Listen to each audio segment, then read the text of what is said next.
Bismillahirrahmanirrahim.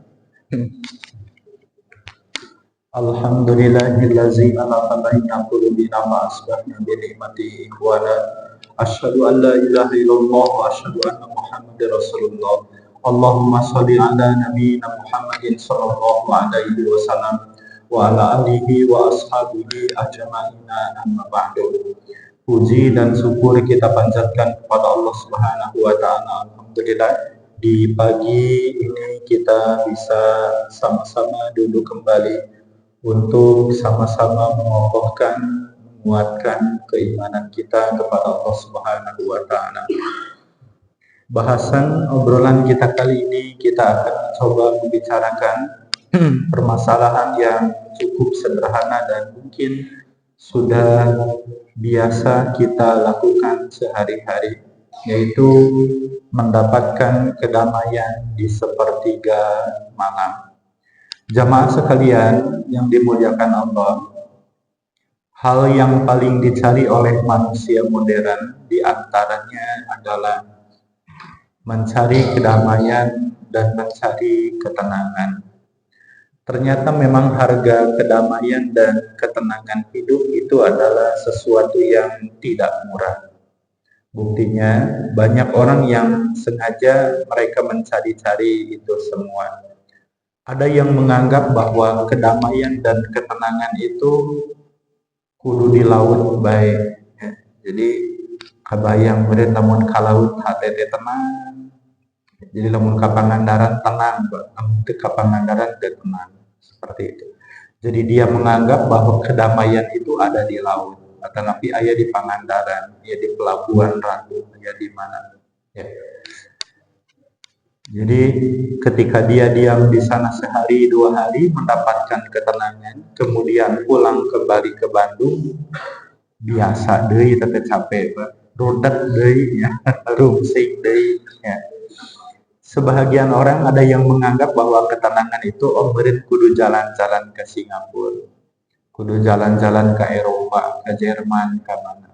Kurulang kuriling bari carape lieur deui.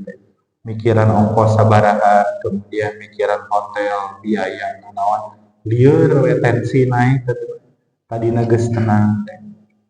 Sebahagian kita menganggap bahwa ketenangan itu ada di luar diri kita, bahkan ada di tempat-tempat tertentu, sehingga tempat itu mesti kita datangi dan terus-menerus. Ketika orang menganggap bahwa ketenangan itu ada di luar dirinya, maka dia akan sangat kesulitan untuk mendapatkan ketenangan, kedamaian tersebut. Ada seorang pengusaha, dia naik kereta. Keretanya kereta pribadi, kereta ya mirip bus lah. Kereta pribadi, dia diam di sana, dilayani, ber-AC segala macam, tuangan deueutkeun segala rupi aya. Kereta tersebut lewat ke sebuah daerah, yang daerah tersebut adalah daerah pertanian. Daerah pertanian. Di daerah pertanian tersebut dia melihat ada petani dan keluarganya, anaknya, istrinya sedang memanen padi yang sudah menguning. Bapakna, istrina di darama sadaya. Kemudian disajikan makanan tuang sama bari naon barelo kalodor. Tetapi si pengusaha ini yang sedang di kereta, dia menangkap luar biasa. Kata beliau, duh, meni tenang jadi petani. Jongjong bahagia bagja, hayang teuing siga kitu.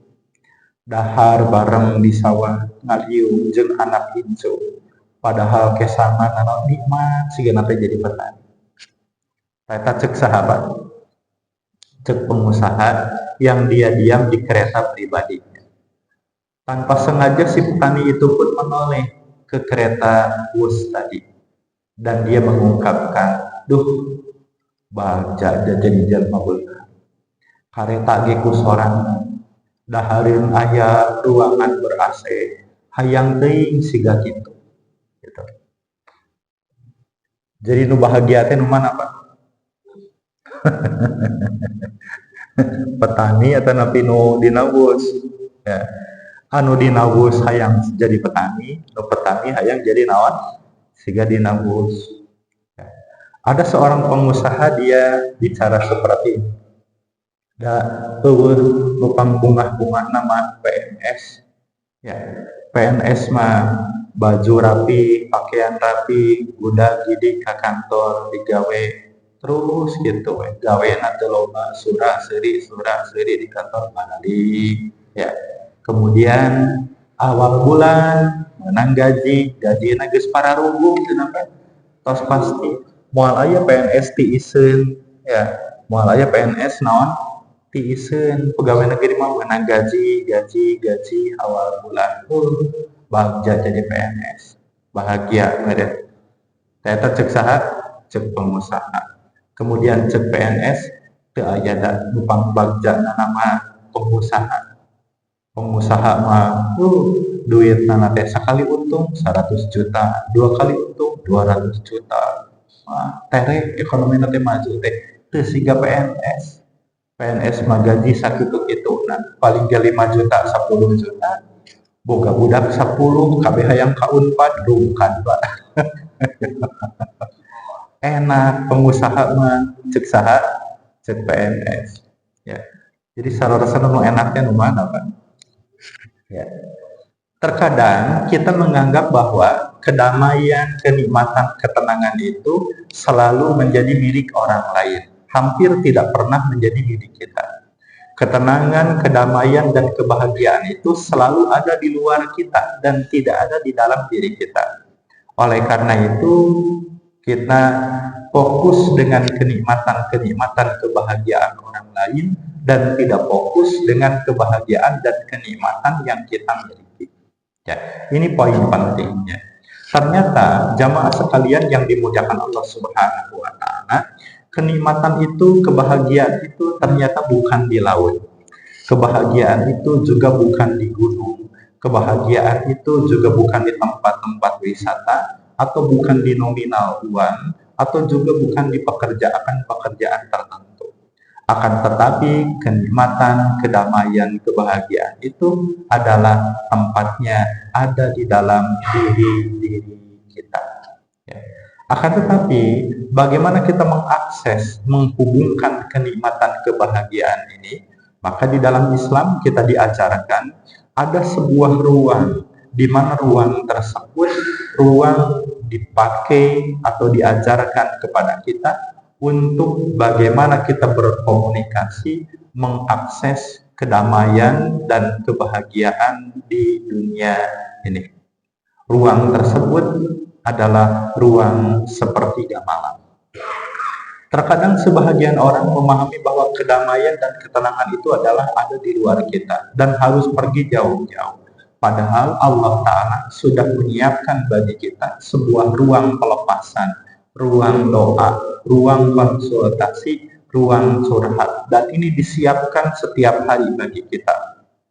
Ruang tersebut ada setiap malam, yaitu pada waktu sepertiga malam. Dipakai untuk apa? Dipakai untuk melakukan sholat malam atau sholat tahajud. Jadi sholat tahajud adalah akses terbesar bagaimana kita mendapatkan kedamaian, kita mendapatkan ketenangan, kita mendapatkan kebahagiaan. Bari eta mah gratis Pak. Nu miskin bisa kenyi, anu beunghar bisa kenyi, anu ripuh, anu gering, kuwangi bisa kenyi. Dan teu kudu make biaya. Karena ini ada setiap malam. Siapapun bisa mendapatkan karena Allah bagikan gratis dan secara cuma-cuma. Ya, mari kita lihat jamaah sekalian yang dimuliakan Allah, apa itu yang disebut dengan tahajud? Para ulama mereka mengungkapkan arti dari lafaz tahajjada, ya tahajjadu tahajudan, kata mereka artinya adalah bangun setelah kita tertidur pada waktu malam. Jadi ketika Bapak terbangun pada waktu malam setelah tertidur terlebih dahulu, maka di dalam bahasa Arab ini disebut dengan tahajud. Ba'da Isya Bapak pulang tidur, kemudian jam 12 malam bangun hoyong kahampangan kajamban, maka di dalam bahasa Arab Bapak itu sudah tahajud. Sudah apa? Tahajud. Atau Bapak tertidur jam 10, jam 2 bangun, da aya main bola seperti itu hudang, urungkeun TV, nonton bola. Nah, hudang nanti di dalam bahasa Arab ini disebut dengan apa? Tahajud. Di dalam ajaran kita bukan itu yang dimaksud, tetapi bangun di waktu malamnya bukan untuk nonton bola, bukan hanya untuk sekedar kencing, tetapi dipakai untuk melakukan sholat.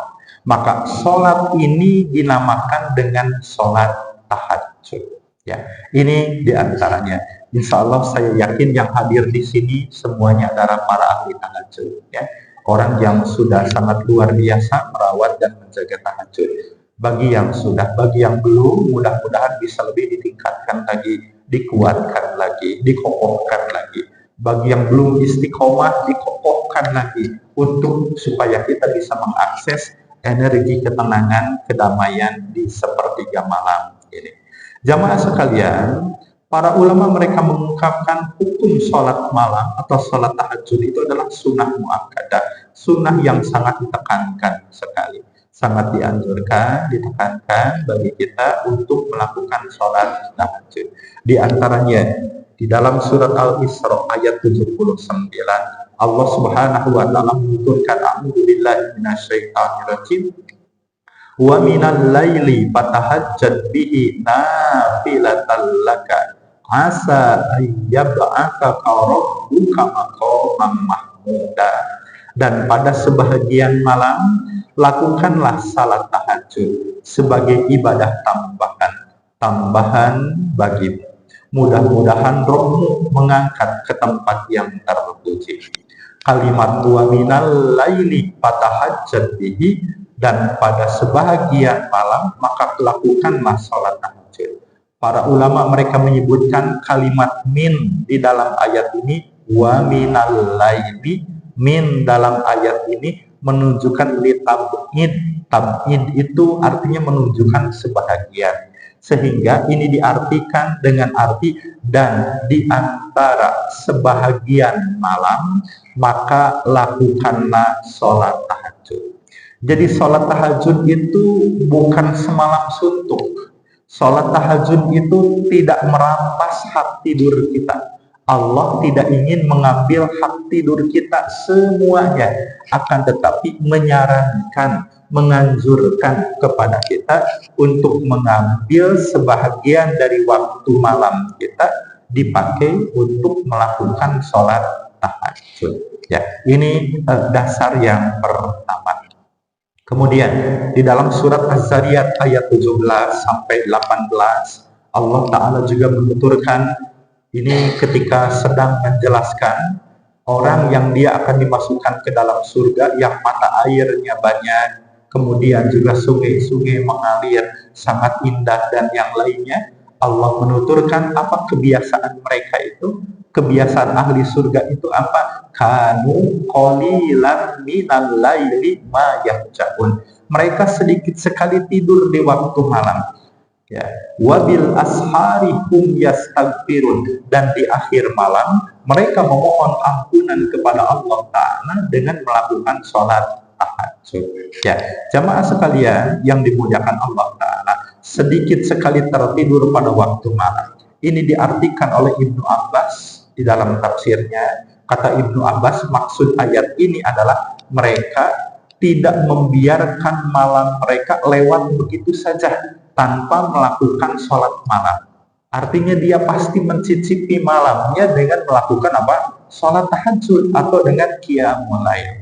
Dan itu sudah menjadi kebiasaan bagi mereka, dirawat, dijaga, dipelihara, sehingga memberikan pengaruh-pengaruh positif terhadap mentalitas, batin, emosi, dan kehidupan kita.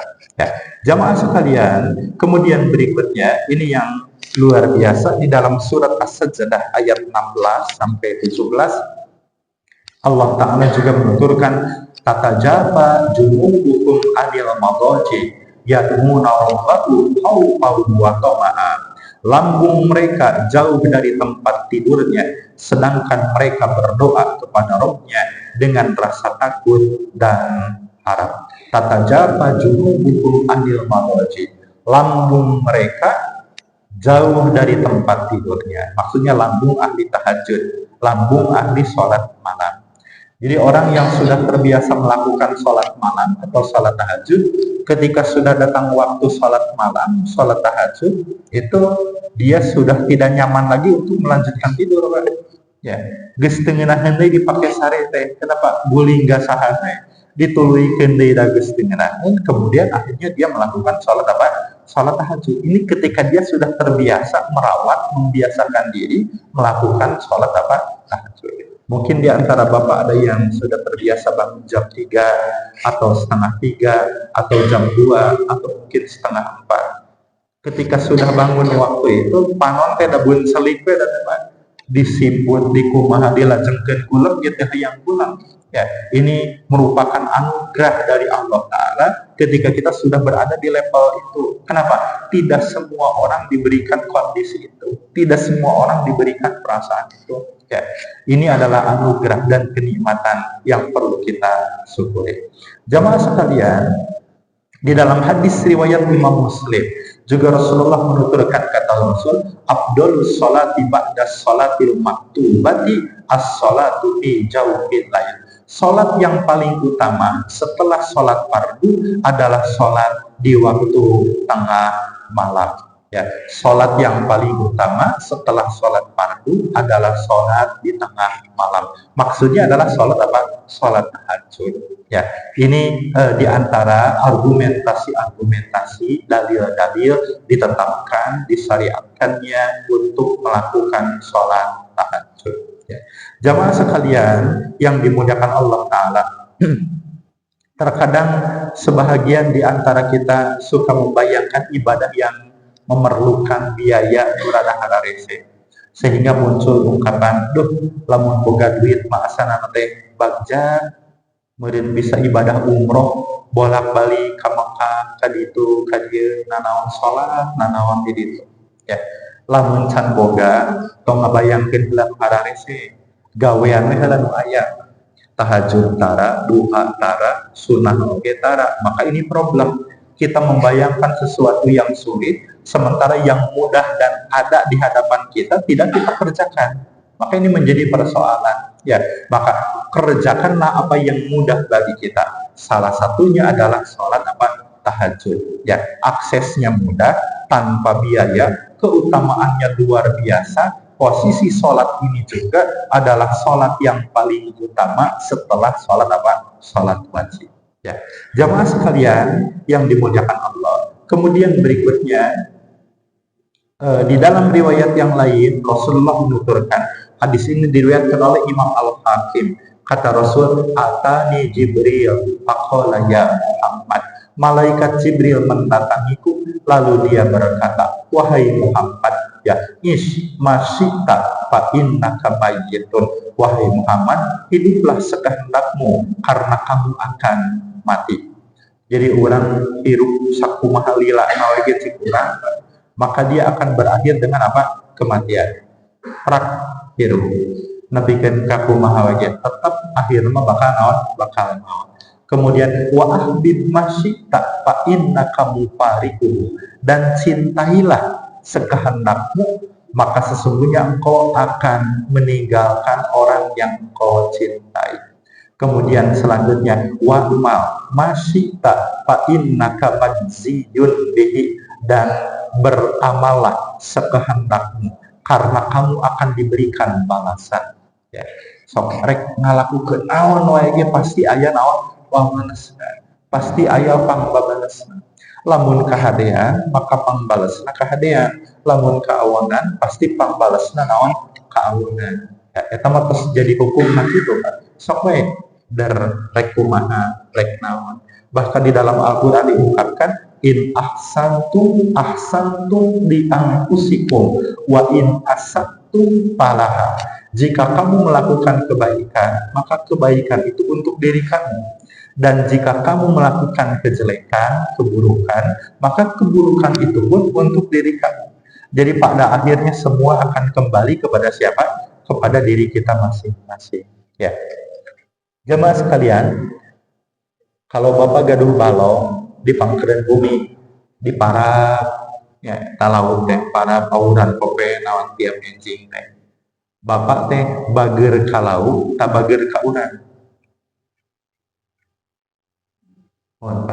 gaduh balong di pangkar bumi para tiap isuk teh bapak teh bager kalau tak bager ka urang bager ka urang ya banyak lain bager kalau jadi bahasana teh lain gitu menikah gur Pak Haji bager kalau teh lain bager kalau teh tapi bager ke saha ka urang lauk di Paraban ngarah gerde geus gede keur saha keur urang pasikeun anu bunga saha urang ya jadi ketika urangnya bager kalau teh maka eta teh salarasna nama urang teh nyaah ka diri urang aya hayang ku urang di Paraban di Open di vitamin di naon segala rupi eta teh nyaah ka hayam teh nyaah ka urang nyaah ka diri urang kayak geus gede geus naon manfaat ke urang boga budak di Paraban di sakolahkeun di naon geus gede nyaah ka budak nyaah ka urang nyaah ka urang tungtungna nama kita punya harapan besar mudah-mudahan ke bapak geus rempok geus naon sorangan lu bakal ngurus bapak sorangan lu bakal ngabiayaan bapak leuwih jerona deui mudah-mudahan lamun awak soleh sorangan soleh di akhirat manfaat ke bapak gitu. Jadi pada akhirnya kembali kepada siapa? Kepada kita ya jamaah sekalian yang dimuliakan Allah. Kemudian selanjutnya wa'lam anna syarafal mu'min qiyamuhu bilail. Ketahuilah sesungguhnya kemuliaan seorang mukmin itu adalah ada pada sholat malamnya. Jadi kata Rasulullah, ketahuilah sesungguhnya kemuliaan seorang mukmin itu ada pada sholat malamnya. Ini menunjukkan bahwa sholat malam atau tahajud menjadikan orang yang melakukannya menjadi semakin mulia. Barangkali di antara orang-orang ada yang merasakan dia merasa selalu tersisih atau terpojokan atau kurang dihormati, kurang dihargai, kurang apa. Coba dia melakukan sholat malam. Mudah-mudahan Allah tingkatkan, Allah tinggikan derajat kemuliaannya. Ya, jamaah sekalian yang dimuliakan Allah. Kemudian berikutnya, dalam hadis riwayat Imam Tirmizi juga diriwayatkan oleh Imam Al-Hakim, ternyata Rasulullah menginformasikan kepada kita bahwa sholat malam itu adalah kebiasaan yang dilakukan oleh orang-orang soleh, oleh orang-orang baik terdahulu. Ya, ternyata para penjahat mereka punya polanya, para penjahat mereka punya kebiasaannya, para perampok juga mereka punya kebiasaannya, para pelacur juga mereka punya kebiasaannya, para pencuri mereka punya kebiasaannya. Orang-orang soleh pun mereka punya kebiasaannya. Apa kebiasaan orang soleh? Kata Rasul, alaikum biqiyamil lail. Hendaknya kalian melakukan sholat malam, merawat sholat malam. Kenapa? Fa innahu da'u sholihina qablakum. Karena dia sholat malam itu adalah kebiasaan orang-orang soleh sebelum kalian. Wa huwa qurbatun lakum. Sholat malam itu dia merupakan metode untuk mendekatkan diri kepada Allah. Qurbatul lakum, mendekatkan diri kalian kepada Allah. Kemudian wa maghfaratun lisayyi'at, dia menghapuskan dosa-dosa kalian. Wa manhatun anil ismi, dan dia menghalangi dari perbuatan-perbuatan dosa. Jadi sangat luar biasa sekali sholat malam itu. Yang pertama, ini adalah kebiasaan orang-orang besar terdahulu, orang-orang hebat terdahulu, orang-orang soleh terdahulu. Mereka istiqomah merawat melakukan sholat malam. Kemudian sholat malam juga adalah metode atau cara bagaimana kita mendekatkan diri kepada Allah. Ya, maka orang yang merawat sholat malam, dia berada pada keintiman yang luar biasa dengan Allah. Kemudian selanjutnya akan menghapuskan dosa-dosa kita. Waktu siang, loba dosa nu dipidamel terus ditobatan mudah-mudahan disampurnakan dengan melakukan sholat malam. Bukan hanya menghapuskan dosa, tetapi sholat malam juga kata Rasul wa manhatun anil ismi, dan dia menjauhkan, memproteksi, menjaga diri kita dari melakukan dosa-dosa di siang hari.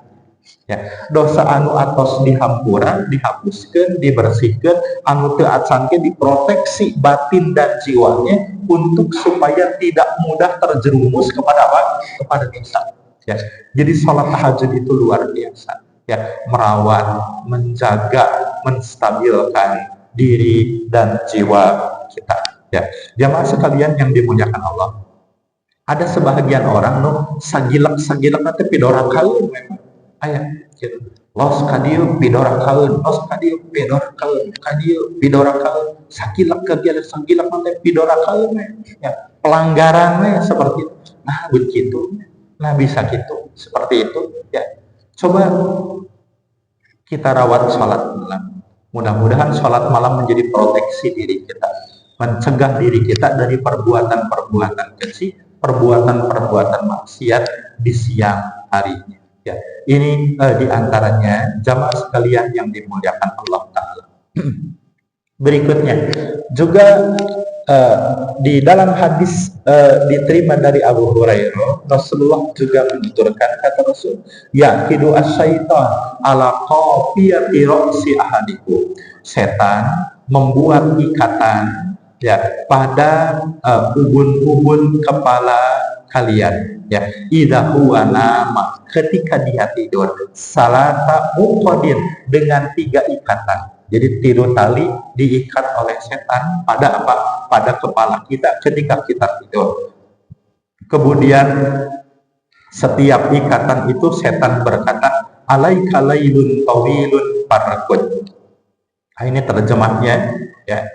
Kemudian setiap ikatan tersebut tertulis dengan ungkapan malammu sangat panjang, maka tidurlah. Alaika lailun tawilun farqud. Malamnya masih panjang, maka tidurlah. Bila dia bangun lalu berzikir kepada Allah, maka 1 ikatan terlepas. Bila dia berwudu, maka 1 ikatan lagi terlepas. Bila dia sholat, maka ikatan yang ketiga pun terlepas. Maka di pagi hari dia dalam keadaan semangat, jiwa yang baik, tenang, energi, bahagia, siap menyongsong hari itu dengan sangat sempurna. Ya, kemudian namun jika tidak melakukan hal itu, maka di pagi hari jiwanya menjadi kotor dan dia menjadi malas, rungsing, rundat, sararang, dan yang lainnya seperti itu. Ini diantaranya. Jadi jamaah sekalian, kalau kita pernah merasakan kondisi ini, geus hoyong gugah ya teh rek tahajud, alarm geus dihurungkeun nya jam 3 atau setengah 3 tos dihurungkeun. Pas alarm disada, urang teh udang nama teh naon, mariuman alarm Pak. Jadi keseniat tahajud pokoknya nama setengah 3 ya, dipasang beker alarm tadi sada beker teh menitarik saimah-imah menigane ya, termasuk urang ge udang nama teh mariuman beker geus pareum naon aya nu ngahareos kana cepil urang teh, kumaha bahasana Pak? Masih lila sok pakara geus setengah 3 lega keneh waktosna sok teh tarik deui selimutna tariris di luarna ge caina lagi tarik selimutna teh nya ulah 5 menit teh gitu. Boy sare udang-udang teh jam sabaraha guga teh Pak, subuhna kaberangan, tahajudna kaberangan. Jadi lamun aya nu ngaharewos gitu, ternyata aya aktorna teh. Kata Rasul, setan membisikkan kepada dia dengan ungkapan alaika lailun tawilun farqud. Malamnya masih panjang, tidur saja tidur terus. Seperti itu. Bilih ke urang mentahkan anu kitu, tong diturunkeun. Tapi enggal bukan sandak ngadoa heula, terasa terus ngadoa langsung naon abdas atau napi wudu, kemudian baru kita melakukan apa?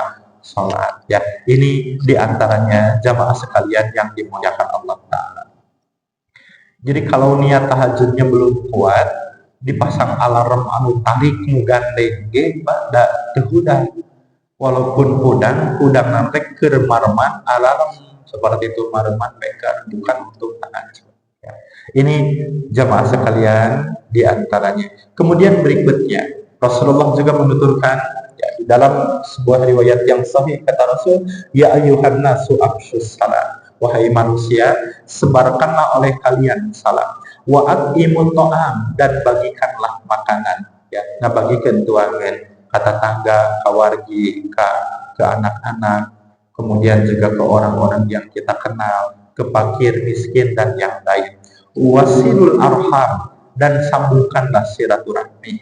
Wasallu billaili wan nasu niyam, dan sholatlah pada waktu malam ketika orang-orang mereka tertidur lelap. Artinya melakukan sholat tahajud. Kemudian kata Rasul, tadkhulul jannata bisalam, maka kamu akan masuk ke dalam surga dengan selamat. Ya, ini luar biasa. Sebarkanlah salam, berikanlah makanan. Kapan memberikan makanannya? Tidak mesti harus menunggu hari Jumat, Pak. Kita sekarang sedang musim Jumat berkah seperti itu baik, silahkan ya. Tapi kalau kita sudah punya niat ingin membagikan makanan, tidak mesti harus menunggu hari apa? Jumat. Hari Minggu, ya ayah rezeki ya, ayo membagi, ayah tuangan, ayah naon, oke, wae. Tungguan dinten Jumat ngarang berkah, Minggu matu berkah gitu. Apa begitu kan? Itu begitu Pak. Silakan rek Jumat, rek Sabtu, rek Minggu, rek kapan, silakan saja keluarkan ya makanan tersebut ketika memang kita sudah siap dan kita memiliki ya. Termasuk diantaranya adalah wasallu billaili wan nasu niyam, dan sholatlah pada waktu malam ketika orang-orang tertidur lelap. Jadi hebatnya sholat tahajud gitu Pak ya, kita bangun di saat orang lain mereka tertidur lelap. Bisa jadi di rumah kita sendiri pun, istri kita tidur, anak-anak tidur, simpe jempling teu aya sasaha, hanya kita yang bangun melakukan sholat malam ya, hanya kita yang terbangun pada waktu itu. Jadi sholat tahajud itu adalah waktu yang sangat intim kita bersama Allah Ta'ala, waktu yang sangat khusus, waktu yang sangat luar biasa ya, dimana kita mendapatkan kedamaian, ketenangan, keintiman, kita masuk ke dalam jiwa dan diri kita yang paling dalam ya. Boga kakeukeun naon, boga kaambek naon, boga pangabutuh naon, boga kahayang naon, boga cita-cita naon. Kenapa tidak kita lepaskan di sepertiga malam? Gaduh proposal naon, kenapa tidak kita lepaskan di sepertiga malam?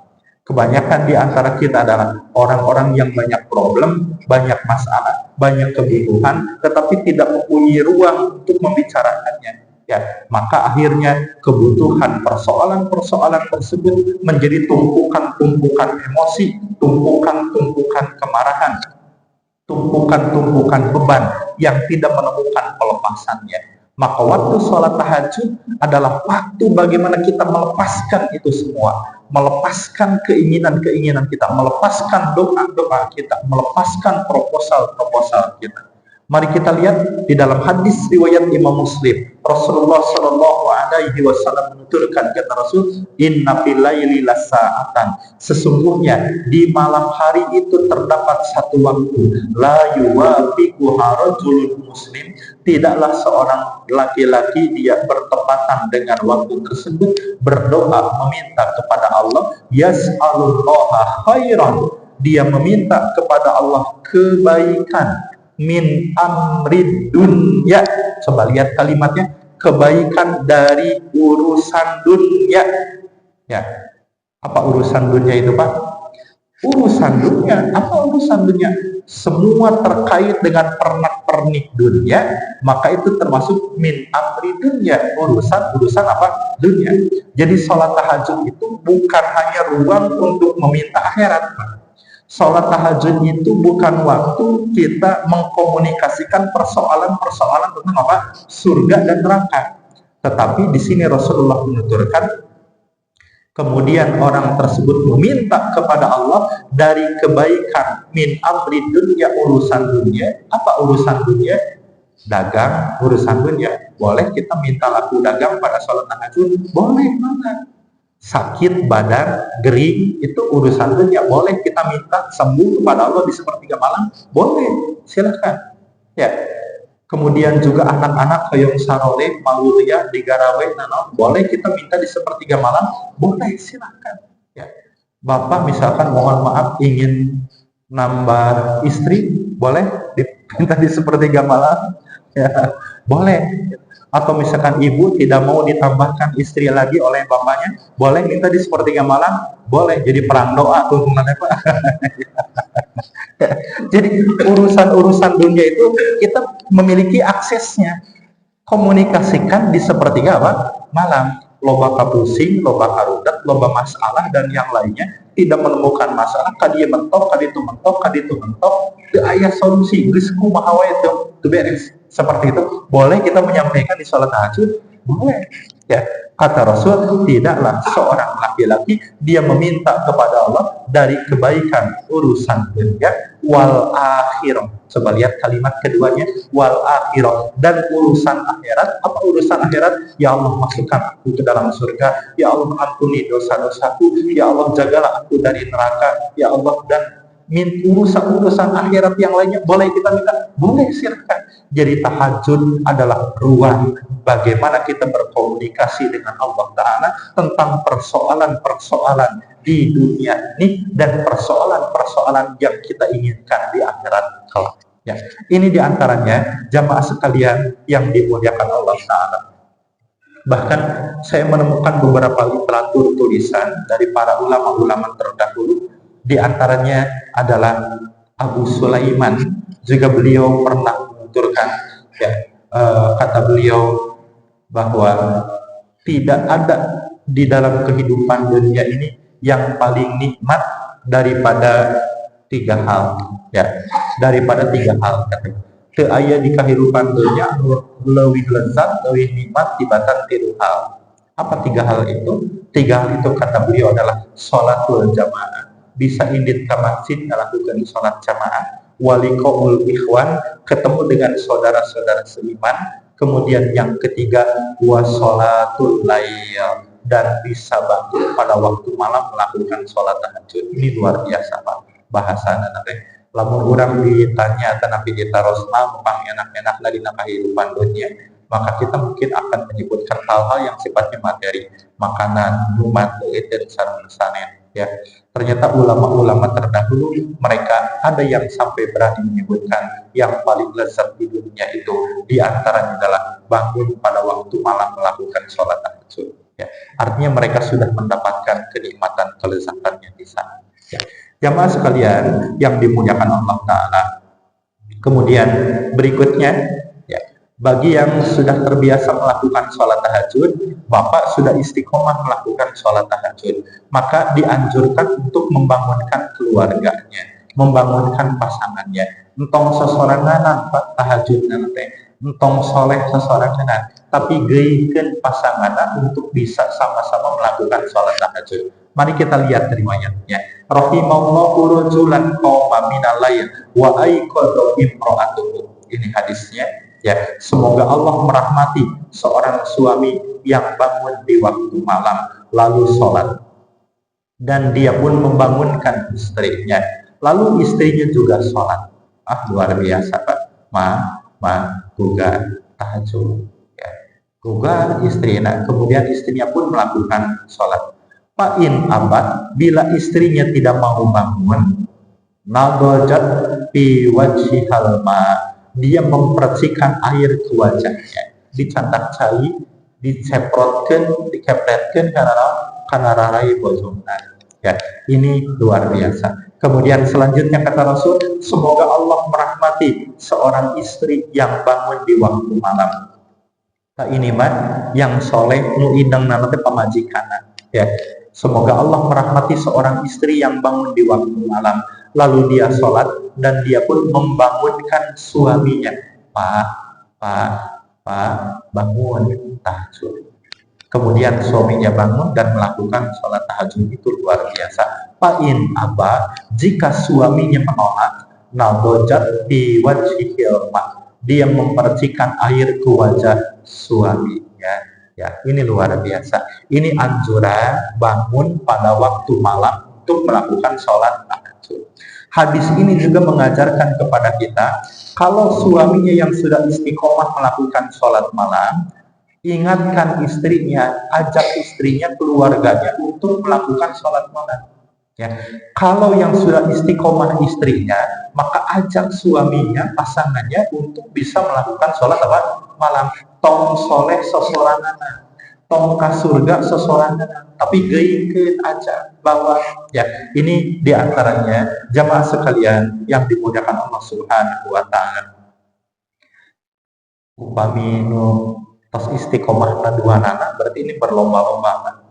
Suaminya ahli tahajud, istrinya juga ahli tahajud, maka mereka akan bangun berlomba-lomba melakukan sholat apa?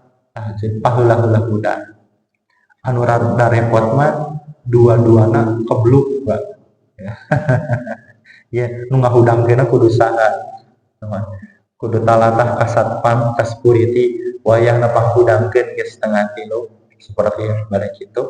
Jadi kalau yang solehnya, yang istiqomahnya suami, bangunkan istrinya. Kalau yang sudah istiqomahnya istri, bangunkan siapa? Suaminya. Ya. Kalau dua-duanya sudah istiqomah, luar biasa. Kalau dua-duanya masih kebluk, masih lelet, seperti itu, berarti harus cari akal bagaimana supaya bisa istiqomah. Ya, ini di antaranya. Mohon maaf ya, mempercikan air ke wajah suami, ya kalau dilakukan oleh istri ini tercela. Itu tercela, dan ini termasuk perilaku dan akhlak yang sangat tidak baik. Ya, itu perlu dicatat. Bapak keur maca koran, bari ngopi kapal api, terus lagi ngopi goreng pisang di payun bumi. Maca koran, datang istri mawa cai sanaon sagayu dicepretkeun kana beungeut urang, kira-kira kumaha kan?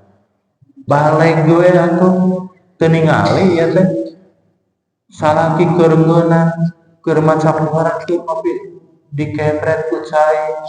Dasar pemajikan, wah langsung emosi kan. Dan memang itu tercela, itu akhlak tidak baik.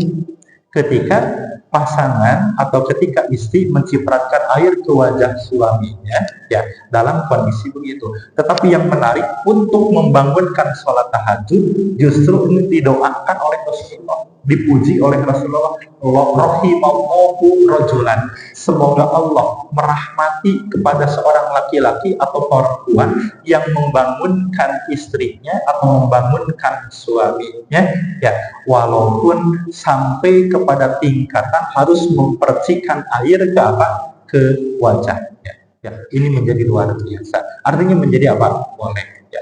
Tapi entong ujuk-ujuk dibanjur wae, Pak. Pakai metode terlembut dulu, seperti itu, termudah dulu. Ya. Dirayu heula, dinaon heula, seperti itu. Boleh.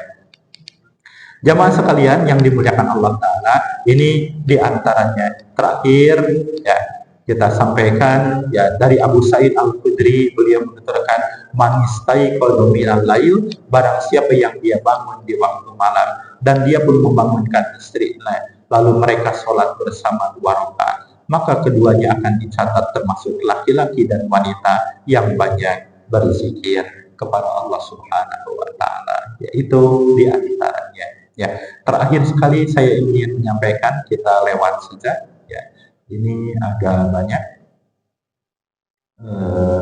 Di sini, ini Pak. Ya, ada kiat-kiat bagi yang sudah istiqomah, alhamdulillah. Ya, ini bagi yang belum kuat melakukan sholat tahajud, belum terbiasa, nanti bisa dicoba trik-trik ini. Ya, di antaranya yang pertama adalah tidur lebih awal. Ya, lamun geus aya niat rek tahajud, rek hudang ke jam 3, maka bangun tidurnya harus lebih apa? Lebih awal. Tos isa teh tong kaditu ka dieu deui Pak. Tos ampih ya pulang. Maka ini akan memudahkan kita bangun apa? Melakukan sholat tahajud. Ari niat tahajud, ari sare jam 1 nyarana hese gitu kan. Ya, kaberangan deui nonton YouTube, main HP, nanaon nepikeun ka wengi, seperti itu. Tahajud ararese. Ya. 2, mengamalkan adab-adab sebelum tidur, ngadoa minta ke Allah supaya dimudahkan ke tahajud. Kemudian jangan menganggap bangun malam itu sebagai hal yang berat. Hararese udang sare teh duh hararese tahajud teh, duh berat tahajud teh, bakal berat begitu maka insya Allah tahajud mudah ya dengan izin Allah Subhanahu wa taala. 3, menjaga keikhlasan ya, menjaga apa? Keikhlasan, hoyong takurung ke Allah, hoyong dihapuskan dosa, hoyong bukit sakit ke Allah. 5, menyesuaikan standar waktu tidur pribadi, dibuat lebih apa? Awal. Kemudian yang ke-6, melakukan tidur siang ya, seandainya kita memiliki waktu. Kenapa? Untuk mengurangi supaya kewangi itu tiba ya, dikirangan dengan melakukan qailula atau tidur siang. Kemudian berikutnya mengatur aktivitas siang, tong berat teuing siang atau sampai teuing. Ini untuk awal-awal, untuk pemula. Berikutnya memasang alarm, ini pun penting. Karena mana HP araya sadaya sok disetting jamna, ya disetting jam 3 atau di setengah 3 atau setengah 4 atau jam 2 atau jam berapa sesuai waktu yang kita inginkan. Alarm nak katarik sekalian Pak, ya pasang setel seperti itu, tapi niat kudu kuat gitu lah ya, sok sanaos alarm nak tarik bom molotov segala lupa hari niat nanti kuat mah ada teusik Pak ya, teusik lajeng ngulisik hudang keur maluman naon alarm maluman jam seperti itu. Kemudian yang ke-9 motivasi dan mengingat keutamaan qiyamul lail. Kemudian yang ke-10 tanamkan rasa rindu berkhulwat dengan Allah. Itu hayang tenang, hayang bahagia, hayang nyaman. Loba itu kada diungkapkeun teh. Ya, silahkan. Ya, ini menjadi penguat kita untuk bangun pada waktu malam. Hindari maksiat di siang hari. Tong loba durhaka di siang hari. Nah, kenapa? Karena durhaka atau dosa ini menghalangi kita melakukan sholat tahajud. Ya, ini diantaranya. Ada seorang sahabat datang ke Ibnu Mas'ud. Wahai Ibnu Mas'ud, aku ini sulit sekali melakukan sholat tahajud. Ibnu Mas'ud menjawab dengan jawaban sederhana. Abadat kumudunub. Kamu dijauhkan dari tahajud oleh dosa-dosa. Ya, artinya terlalu banyak dia melakukan dosa di siang hari sehingga dia dijauhkan dari melakukan sholat tahajud. Kemudian yang ke-12, jangan makan malam terlampau kenyang. Ya, sangu goreng, belum hayam, kemudian juga gorengan, bala-bala. Rek ulek yang ngepikeun kapul teh, rek bobo teh. Ari niat tahajud, aduh ieu bensinna loba teuing. Seperti itu ya. Nya grek we bobo janten hararese kangge buka. Ya, yang ke-13 buat kesepakatan keluarga. Nah, ini kalau sudah menjadi apa? Isu bersama di rumah kita melakukan sholat apa tahajud. Oke, kalau mama bangun duluan, tolong bangunin papa ya. Ya, atau ke anak-anak D, A, T, nanti kalau bangun duluan bangunin papa ya, papa mau tahajud. Seperti itu. Dibuat kesepakatan itu, maka ini akan apa? Membantu. Ya, yang terakhir kata para ulama, ya di antaranya juga bisa dicoba teknik menyederhanakan pola tidur, kasur natong empuk teuing, ya sibut natong kandel teuing, kemudian juga anggel natong naon nyaman teuing, ya bahkan dianjurkan supaya milari ngampar sama biasa sama naon tong ngeunah teuing sarena ngalah teu tibra teuing, gampang kudangna seperti itu. Tapi kalau yang sudah lihai mah sudah terbiasa badai empuk, badai nyaman, badai naon, dah jam sakitu mah udah tahajud. Itu tidak ada masalah berarti. Ini mah bagi awal yang belum bisa konsisten istiqomah melakukan sholat tahajud. Anu repot mah bantal natos lepet, sare natos dina samap, naon seperti itu masih kene can udang. Seperti itu kudu make naonnya. Aya teknik terakhir kalau tidak mau bangun juga sebelum tidur minum aqua 2 botol. Saleter mah leut teh insyaallah eta mah dipastikan akan bangun.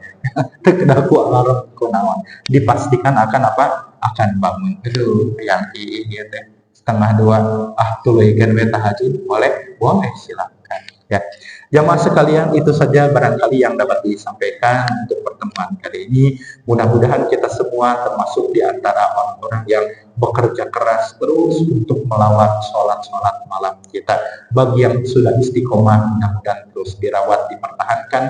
Bagi yang belum, mari kita istiqomahkan, kuatkan untuk bisa melakukan sholat tahajud.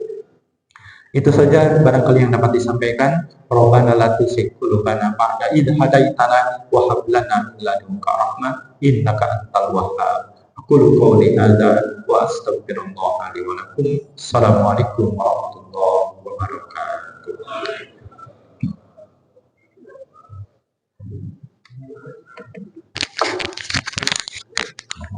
Jazakallah. Sehat Mas.